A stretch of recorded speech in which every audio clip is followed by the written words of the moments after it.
There were sharp disagreements between visiting U.S. Secretary of State Blinken and Prime Minister Netanyahu over the weekend over the issue of a Rafah military operation.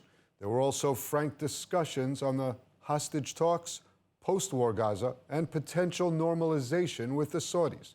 ILTV's Devo Klein reports.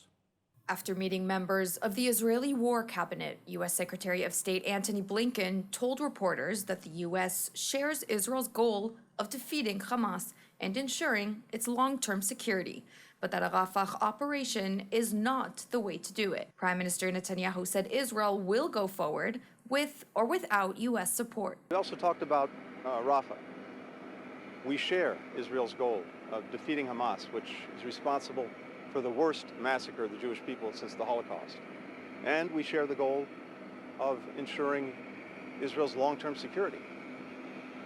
As we've said, though, a major military ground operation in Rafah is not the way to do it.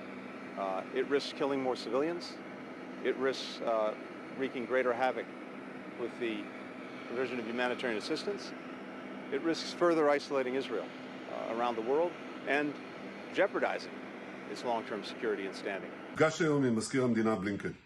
אמרתי לו שאני מאוד מעריך את העובדה שיותר מ5 חודשים אנחנו עומדים יחד במלחמה נגד החמאס. אמרתי לו גם שאנחנו מכירים בצורך לפנות את האוכלוסייה האזרחית מאזורי המלחמה, וכמובן לדאוג גם לצרכים ההומניטריים, אנחנו פועלים לשם כך. אבל גם אמרתי שאין לנו דרך לנצח את החמאס בלי להיכנס לרפיח ולחסל את שארית הגדודים שם. ואמרתי לו שאני מקווה שנעשה את זה בתמיכה של ארצות הברית, אבל אם נצטרך, נעשה זאת לבד.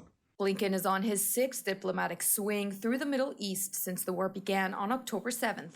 He visited Saudi Arabia, Cairo, and Israel for talks on efforts to reach an agreement for a ceasefire of at least 6 weeks that would secure the release of hostages and enable a surge in humanitarian assistance into Gaza. Blinken exited talks with Israeli Prime Minister Benjamin Netanyahu and members of Israel's war cabinet, surrounded by chants of families of Hamas hostages and other protesters in Tel Aviv. In an impromptu moment, he came out to a Tel Aviv street to shake their hands. Blinken walked to scores of protesters calling for a deal to release all hostages from Gaza captivity. The crowd who chanted to him, "We trust you, Blinken," saved their lives. Arriving after visits to Egypt and Saudi Arabia, Blinken sounded optimistic that once the war is ended and a suitable post-war plan is in place, there are improved chances that a normalization agreement can be reached between Israel and the Saudis.